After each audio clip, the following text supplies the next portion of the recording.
My bad, YouTube. My phone had cut off, and I hate when that happens because I like to do this all the way through. And when I upload it, it takes a while, so I apologize for that. But anyway, like I was saying, I was talking about Betty, Malcolm X's wife, and him getting married to her. And my personal opinion is that, you know, as he admitted also in the book, he eventually ended up loving her. I believe that Malcolm married Betty Shabazz more so like for practical reasons. You know what I'm saying? I think he did it. I think it was kind of kilter on Malcolm X's behalf as far as like his pursuit and his vocation and his dedication to the movement, and having a wife would be like a great compliment to that as well, and it'll make things easier. But I don't think he got what it kind of like. I don't think you know Betty was somebody that he was that impressed and intrigued by. You know what I'm saying? Not like I'm not saying that their relationship was based on lust, because it was not. I just believe that it was more so practicality, just to make it more simpler. I reference Cardi B and Offset, for example. You know, Offset is on record. He did an interview with the Breakfast Club a while back, and matter of fact, it was his last Breakfast Club interview, and he was talking about Cardi B, and he said like basically what attracted him to Cardi B was like her rawness, kind of like her hoodness, but at the same time her rawness, but also her personality, of course, was a compliment to that. That's kind of like what attracted him to her, and he was saying like even like before she got her grill or her teeth fixed, he liked her even before then, and that he even preferred that she didn't even take that route.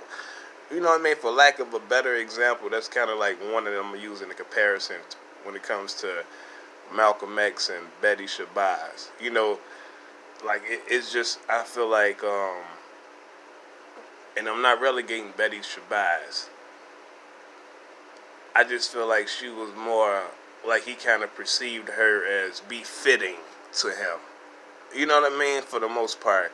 But again, like you said, he did ended up loving her, and then they had 4 kids together, and she stayed with him on to his death. Even witnessed him being murdered or whatnot. So they got married, and then like shortly after that, this is like a big situation that took place in Harlem. It was a guy by the name of Johnson Hinton, and then there was another guy. Now both of them were a part of Mosque 7 in New York City. And one night it was some type of scuffle or fight that took place, and the police was breaking it up. And they was asking everybody standing around that witnessed the fight to kind of like move on. So these two guys didn't move on, especially Johnson Hinton, and he ended up getting hit with a billy club, and I almost dropped my cigarette, and his skull got cracked. Malcolm X and them found out about this, and based on the book, within like 30 minutes, they had like 50 members. They was like outside the police precinct where Johnson Hinton was at, and Malcolm had at least 50 registered members of the Nation of Islam with him outside the precinct, as well as other black people as well. So it was a large group. When they walked up in there, initially the police officers lied and claimed the guy wasn't there. Through arguments and further discussion, they eventually, told the truth that he was there, and Malcolm went to see him, and he got upset because of the condition that he was in, and so he ordered that this guy be taken to the hospital. Long story short, Malcolm X and the rest of the rank and file Muslims, the Fruit of Islam, they marched to the hospital. I think he said about how many blocks did they march? About 13 blocks, 7 or 13 blocks. Quite a few blocks to the hospital. They ensured that he got, the necessary treatment that he get. And then that was that. And then like a lawsuit was filed after that. And they, with the help of the Nation of Islam, of course. And they ended up winning the lawsuit. And they got like $70,000. It was the biggest lawsuit at the time, concerning police brutality. After that, Malcolm was saying, as far as the book, that it made the police focus on them more, to the point where they started actually taking fouls out on them. And then like a year later after that, Mike Wallace's show, he did like a whole special about the Nation of Islam, and it was called "The Hate That Hate Produced." And they was based on the book. The Muslims were framed as like militant radicals and reverse racists, stuff like that. It's around the same time another book came out from a black guy from Boston. They said he was a scholar from Boston. His name was C. Eric Lincoln. It was called The Black Muslim. Now, as far as like the black Muslims and their phrase, it was taken from that book and applied to them from there. And in the book they were saying, of course, the Nation of Islam tried to refute it, but somehow they just ended up sticking. Then, let me see, membership continued to grow. They pointed, Malcolm X was saying, like, as far as like the East Coast chapters, that will go to Chicago to see Elijah Muhammad speak, like on special occasions like Labor Day, etc. But especially just to see him speak, he was saying, like, he pointed out how it started from like like maybe like a few hundred cars, like a small amount of people that would go and visit, like hundreds of people basically. It went from that to, at that point, about like 2,000 to 3,000 charter buses. So they were still growing in membership, and then it was gaining more notoriety as far as like in a media sense, stories being reported about them and etc. So about like 19, and also Malcolm X was the first person to establish the Nation of Islam's magazine. It wasn't called The Final Call like it is today. It was called Muhammad Speaks. And then 2 universities had been built around the time. One in Detroit, and then another one in Chicago. And then like on one of the published magazines, they didn't specify the exact date. Probably around maybe 1961, about 1961, 1962, but basically, it was a proposal in there for like a $20 million Islamic center from the Nation of Islam to be built. So a lot of progress was being made, and Elijah Muhammad, like, he had asthma, and his illness got a little worse or whatnot. By the time that happened, it was like 1961. So he moved from Chicago to Phoenix, Arizona. And around this time, he had a conversation with Malcolm X, letting him know that because he was becoming more popular or whatever, and he was his national minister, that he was going to end up engendering more hate. People within the Nation of Islam would feel some type of way based on jealousy. So he prepared him for that. Around the same time, that's when Malcolm X started experiencing. He was talking about how, like, he heard comments and how little petty deeds were being made against him. Like, for example, about 1962, his name stopped appearing in the magazine, or the newspaper actually, that he himself originally established. By this time, one of Elijah Muhammad's sons, some guy by the name of Herbert, had put an order for people not to print about Malcolm X, or print as less as they could about Malcolm X in the newspaper. So he felt some type of way about that. He felt like it was taken away from them being informed in the good deeds that were being done on the behalf of the nation, or in the name of the Nation of Islam.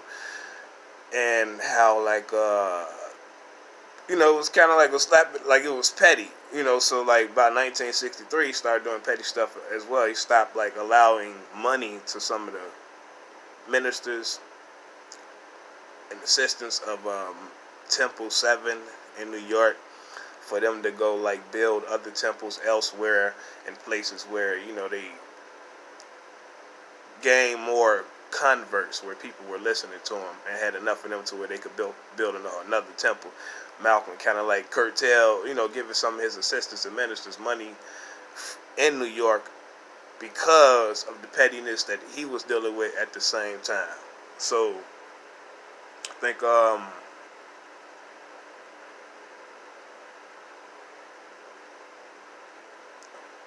by 19, what was it? basically, he ended up hearing rumors that there were some secretaries that Elijah Muhammad had slept with. Again, he had first heard about these rumors in 1955, but he just brushed it off or whatever. But it came out in a Los Angeles newspaper. I forget the exact name of the newspaper, but I think the date, it was sometime in July of 1963. It was published that these women came out, at least two of them, and said that Elijah Muhammad was the father of their child, and that they had been, messing with him since since 1957. Before then, and one lady, her name was Miss Rosary. Another lady, her name was Miss Williams or whatnot.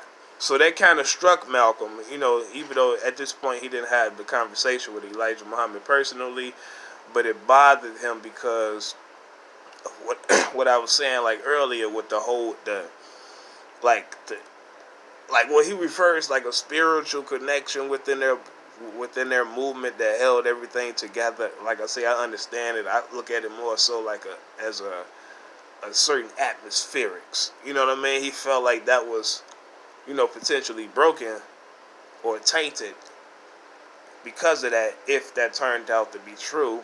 And it also shattered, his image of Elijah. It would definitely shatter his image of Elijah Muhammad, somebody that he greatly revered as well. And then thirdly, as far as like the poor populations, people that's enlisted within the Nation of Islam, as well as those who are not, but at the same time, support them greatly. He reflected on how, like, if you in such a circumstance, especially financially, and then you're going through racism in America, the little amount that you do end up gaining, you kind of save, put it aside, like you put enough effort into making the journey to go see people from the Nation of Islam speak, see a Malcolm X speak, see Elijah Muhammad speak. Case in point, like those 2,000 to 3,000 charter buses. You know what I'm saying? Like those wasn't all just rich people, the upper class and stuff like that. A lot of them were poor people as well. But people were trying to get themselves together, and they really believed in the message of this movement. I'm talking about, like, aside from some of the religious core beliefs. I get to that later in a second. You know what I mean? Like, it was a sincerity there. And so, if such story turned out to be true, if Malcolm himself was that devastated, and would be something that had bothered him for a long-term period, how would the masses feel? You know what I'm saying? And then, of course, like, you consider what the example that I brought up early, even though, like, he brings that up later on in the book, but still, it's still the reality at this point. The whole thing about the street rally in Harlem, and how he was able to kind of quell a potential riot that was first, started by the teenagers, and then the older folk followed along or whatnot.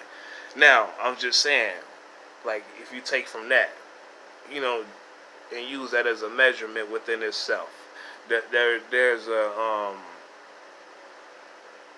I'm gonna use the word respect. I'm gonna keep it real simple, but a great deal of respect in that aspect.